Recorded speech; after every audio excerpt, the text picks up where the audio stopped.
झारखंड के पहले चरण का मतदान हो गया है। महाराष्ट्र में मतदान होना है, मगर राजनीति तेजी से गरमा रही है। दोस्तों, आज आपके सामने राजनीति से जुड़ी 3 बड़ी खबरें। आखिर राहुल गांधी के हेलीकॉप्टर को क्यों रोका गया झारखंड में? क्या इसके पीछे बीजेपी और चुनाव आयोग की साजिश है? मुद्दा नंबर 2, आखिर मुंबई के शिवाजी नगर पार्क में प्रधानमंत्री नरेंद्र मोदी की रैली में कोई पहुंचा ही क्यों नहीं? और महाराष्ट्र के अंदर भारतीय जनता पार्टी गठबंधन के अंदर जिस तरह से झूठम पैजार हो रही है, जिस तरह से देवेंद्र फडणवीस और अजीत पवार एक दूसरे के खिलाफ बयान दे रहे हैं, दोस्तों, वो बहुत हास्यास्पद हो गया है। मगर सबसे पहले मैं आपका ध्यान खींचना चाहूंगा झारखंड के अंदर क्या हालत है। दोस्तों, ये वीडियो जो है वो पीटीआई का वीडियो है। इसमें आप देख सकते हैं राहुल गांधी हेलीकॉप्टर के अंदर बैठे हुए हैं। बताया ही जा रहा है कि एटीसी ने, एयर ट्रैफिक कंट्रोल ने राहुल गांधी को क्लियरेंस नहीं दी, लिहाजा वो बैठे हुए हैं। 30 सेकंड का ये वीडियो देखिए दोस्तों, क्योंकि ये मुद्दा बहुत बड़ा बन गया है। कांग्रेस आरोप लगा रही है कि प्रधानमंत्री नरेंद्र मोदी की रैली की वजह से राहुल गांधी के हेलीकॉप्टर को टेक ऑफ की इजाजत नहीं मिली। मैं आपसे एक सवाल पूछना चाहता हूं, आपने ऐसा नजारा कभी देखा कि एटीसी ने राहुल गांधी को टेक ऑफ की अनुमति नहीं दी? यानी कि राहुल गांधी दूसरी जगह जाकर रैली नहीं कर पाएंगे। यह वीडियो देखिए और फिर मैं उसकी चर्चा करता हूं। तो जैसे कि दोस्तों इसमें पीटीआई बता रहा है कि एयर ट्रैफिक कंट्रोल ने क्लियरेंस नहीं दी और इस बात को लेकर बिल्कुल भी ट्रांसपेरेंसी नहीं है, पारदर्शिता नहीं है। मैं आपको बतलाना चाहता हूं न्यूज एजेंसीज क्या कह रही हैं। आपके स्क्रीन पर कांग्रेस के वरिष्ठ नेता और लोकसभा सांसद राहुल गांधी का हेलीकॉप्टर झारखंड के गोड्डा में फंस गया है, जिसकी वजह से राहुल गांधी का हेलीकॉप्टर उड़ान नहीं भर पा रहा है। यह अपने आप में बहुत ही चौंकाने वाली घटना है। दरअसल बताया जा रहा है कि राहुल गांधी के हेलीकॉप्टर क्लियरेंस ना मिलने के कारण राहुल गांधी का हेलीकॉप्टर आधे घंटे से ज्यादा समय तक खड़ा रहा। राहुल गांधी के हेलीकॉप्टर को रोके जाने को लेकर राजनीति भी शुरू हो गई। कांग्रेस आरोप लगा रही है कि प्रधानमंत्री मोदी की सभा की वजह से ही राहुल गांधी के हेलीकॉप्टर को उड़ान भरने की इजाजत नहीं दी गई। पार्टी के नेता श्रीनिवास का यह ट्वीट, वो कह रहे हैं कि आखिर नेता विपक्ष राहुल गांधी के हेलीकॉप्टर को झारखंड में उड़ान भरने से क्यों रोका जा रहा है? चुनाव प्रचार रोकने का क्या यह नया तरीका है? दोस्तों, इससे पता चलता है कि चुनाव आयोग में और भारतीय जनता पार्टी में किस कदर अविश्वास बढ़ता जा रहा है। चुनाव आयोग में अविश्वास ये साफ तौर पर एक नमूने के तौर पर सामने उभर कर आ रहा है। और चूंकि भारतीय जनता पार्टी साम दाम दंड भेद से अपने विपक्षियों को दबाने की कोशिश करती है, तो हो सकता है यह सामान्य घटना हो। मैं ये नहीं कह रहा हूं इसके पीछे कोई साजिश है, मगर जिस तरह से रहस्यमय तरीके से राहुल गांधी के हेलीकॉप्टर को उड़ने नहीं दिया जा रहा है, वो सवाल तो खड़े कर रहा है। और इन सवालों का जवाब कहीं ना कहीं भारतीय जनता पार्टी को देना पड़ेगा, सरकार को देना पड़ेगा, और सबसे बड़ी बात चुनाव आयोग को देना पड़ेगा। इन मुद्दों को लेकर मुंह नहीं फेरा जा सकता। और भारतीय जनता पार्टी के लिए जो चिंतित करने वाली खबर आ रही है कि गठबंधन के अंदर किस तरह झूठम पैजार चल रही है। देवेंद्र फडणवीस खुलकर अजीत पवार पर हमला बोल रहे हैं और कहने को यह गठबंधन है। कांग्रेस एक क्लिप को वायरल कर रही है। इसमें सुनिए अजीत पवार क्या कह रहे हैं, क्योंकि अजीत पवार का बयान मैं आपको सुनवा चुका हूं। याद कीजिएगा अजीत पवार ने क्या कहा था। अजीत पवार ने कहा था कि ये जो बटेंगे तो कटेंगे का नारा है वो महाराष्ट्र में नहीं चलने वाला है। अब इसके जवाब में देवेंद्र फडणवीस कह रहे हैं कि अजीत पवार ये जो सो कॉल्ड धर्मनिरपेक्ष पार्टियां हैं, इनके साथ लंबे अरसे तक रहे हैं, लिहाजा इन्हें कुछ नहीं पता। जिस वीडियो का हवाला कांग्रेस का प्रचार तंत्र दे रहा है, मैं चाहूंगा आप इस वीडियो को देखें।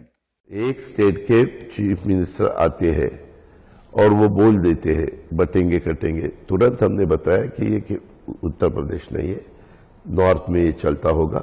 हमारे महाराष्ट्र में शिवशाहू फुले अम्बेडकर की विचारधाराओं से महाराष्ट्र चलता है। मैंने हमेशा देखा है, जब से मैं पॉलिटिक्स में आया हूं या उससे पहले एक स्टूडेंट के नाते मैं जब सोचता था तो भी मैंने देखा है, उसके बजाय वो दूसरा कोई सोच ही नहीं सकता। हमें ये कटेंगे बटेंगे पसंद नहीं है। जहां तक अजीत दादा का सवाल है, जनता का मिजाज और नेशनलिस्ट मिजाज, ये समझने में थोड़ा समय उनको लगेगा। दोस्तों, मैं विस्तार से आपको बतलाना चाहूंगा कि दरअसल देवेंद्र फडणवीस ने अजीत पवार पर हमला बोलते हुए दरअसल कहा क्या आपकी स्क्रीन पर। देवेंद्र फडणवीस ने बटेंगे तो कटेंगे पर अजीत पवार के बयानों का जवाब दिया है। देवेंद्र फडणवीस ने कहा कि दशकों तक अजीत पवार ऐसी विचारधाराओं के साथ रहे हैं जो सेक्युलर और हिंदू विरोध हैं। खुद को धर्मनिरपेक्ष कहने वालों में कोई वास्तविक धर्मनिरपेक्ष नहीं है।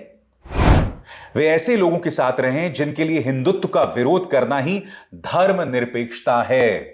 तो मैं देवेंद्र फडणवीस को याद दिलाना चाहूंगा कि इन्हीं अजीत पवार के बारे में आपने क्या कहा था कि जिस दिन हम सत्ता में आ जाएंगे, अजीत दादा चक्की पीसिंग एंड पीसिंग एंड पीसिंग। अब आप उनकी धर्मनिरपेक्षता पर सवाल उठा रहे हैं कि वो धर्मनिरपेक्ष हैं। पहली बात, धर्मनिरपेक्षता कोई गाली नहीं है। दूसरी बात, आप उन्हें भ्रष्ट कहते हैं, उनकी धर्मनिरपेक्षता पर सवाल उठाते हैं, फिर भी आप उनके साथ सत्ता में हैं। देवेंद्र फडणवीस आगे क्या कहते हैं आपकी स्क्रीन पर। देवेंद्र फडणवीस ने आगे कहा कि अजीत पवार को अभी जनता का मूड समझने में थोड़ा समय लगेगा। ये लोग या तो जनता की भावना को नहीं समझ पाए, या इस बयान का मतलब नहीं समझ पाए, या शायद बोलते समय कुछ और ही कहना चाहते थे। याद कीजिएगा दोस्तों, पंकजा मुंडे ने भी कहा था, जी हां, पंकजा मुंडे ने भी कहा था कि बटेंगे तो कटेंगे नहीं चलेगा। देवेंद्र फडणवीस इस पर भी सफाई दे रहे हैं। मैं आपको याद दिलाना चाहूंगा, न्यूज 24 को दिए गए इंटरव्यू में किस स्पष्टता से अजीत पवार ने बटेंगे तो कटेंगे पर प्रहार किया था। सुनिए उन्होंने क्या कहा था। आपको मालूम है, मैंने उसके बारे में कहा कि ये शायद यूपी में चलता होगा। महाराष्ट्र के लोग अलग विचारधाराओं के हैं, अलग विचार करते हैं। हम सब साथ साथ रहते हैं। हमारे यहाँ शिवशाहू फुले अम्बेडकर की विचारधारा चलती है। ये फैक्ट है, ये कोई नजरअंदाज नहीं कर सकता। माना जी, मैं आपको सही बताता। और बात यहां नहीं रुकी थी, अपनी तमाम सभाओं में उन्होंने ऐसा कहा है। और फिर मराठी में दिया गया उनका वो बयान याद, यानी कि एक तरह से कहा जा सकता है दोस्तों कि देवेंद्र फडणवीस और अजीत पवार खुल के एक दूसरे के सामने आ गए हैं। और मैं आपको बतला दूं, ये मतभेद यहां तक सीमित नहीं है। नवाब मलिक, उनकी बेटी सना मलिक, इन दोनों के चुनावी मैदान में उतरने की वजह से भी दोनों पार्टियों में जबरदस्त तनाव बना हुआ है। इनफैक्ट याद कीजिएगा किस तरह से भाजपा ने राज ठाकरे के बेटे का समर्थन किया था, मगर फिर अब यू टर्न मार लिया है और एकनाथ शिंदे की तरफ से जो व्यक्ति उतारे गए मैदान में, अब उनका समर्थन कर रहे हैं। इस तरह का असमंजस, इस तरह की जूतम पैजार जो है वो बीजेपी गठबंधन में चल रही है। मगर साहब, मजाल है कि किसी का भी ध्यान उस तरफ जा रहा है। और मैं आपका ध्यान खींचना चाहूंगा कि मुंबई के शिवाजी नगर पार्क में प्रधानमंत्री नरेंद्र मोदी की रैली में क्या हुआ। एक जमाने में महाराष्ट्र के अंदर प्रधानमंत्री नरेंद्र मोदी भाजपा का सबसे बड़ा ब्रांड हुआ करते थे। उत्तर प्रदेश में वो सबसे बड़ा ब्रांड हुआ करते थे। हरियाणा में वो सबसे बड़ा ब्रांड हुआ करते थे। मगर इन 3 राज्यों में साफ तौर पर झटका दिखाई दे रहा है। याद कीजिएगा, प्रधानमंत्री ने हरियाणा में बमुश्किल 3 से 4 रैलियां की। भाजपा जीत तो गई, मगर प्रधानमंत्री की कृपा से नहीं। लोकसभा चुनावों में याद कीजिएगा बीजेपी को किस तरह से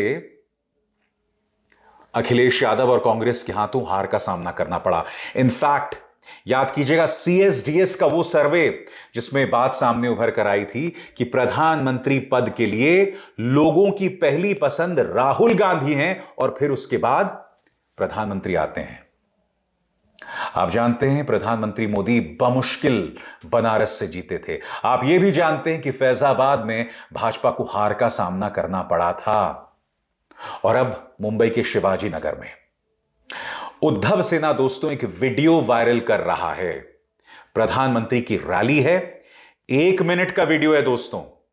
वीडियो में देखिए, प्रधानमंत्री की रैली है, नील बटे सन्नाटा, खाली हैं कुर्सियां।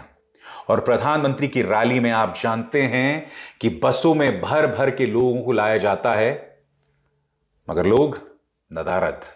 इस वीडियो को देखिए, क्योंकि इसे उद्धव सेना एक बड़े हथियार के तौर पर इस्तेमाल कर रही है।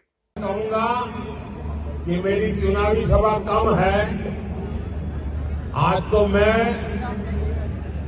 महायुति की सरकार जब बनेगी, नतीजे आने के 7-10 दिन में मैं उस महायुति की सरकार की शपथ समारोह का आपको निमंत्रण देने के लिए आया हूं।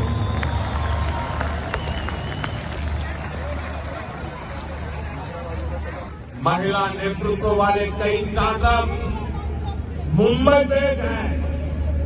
ये महिलाएं बड़ी संख्या में रोजगार के अवसर तैयार कर रही हैं। महायुति सरकार की माझी लाड़की बहन योजना का लाभ बड़ी संख्या में मुंबई की माताओं बहनों को भी मिला है। मगर जाहिर सी बात है दोस्तों, इस वीडियो को कोई भी न्यूज चैनल नहीं दिखाने वाला। आज आपके सामने मैंने 3 खबरों की चर्चा की। राहुल गांधी के हेलीकॉप्टर को जिस तरह से रोका गया, कई सवाल खड़े कर रहा है। इसमें पारदर्शिता लाने की जरूरत है। अगर यह सामान्य प्रक्रिया थी तो क्यों थी? यह सवाल तो पूछा जाएगा ना।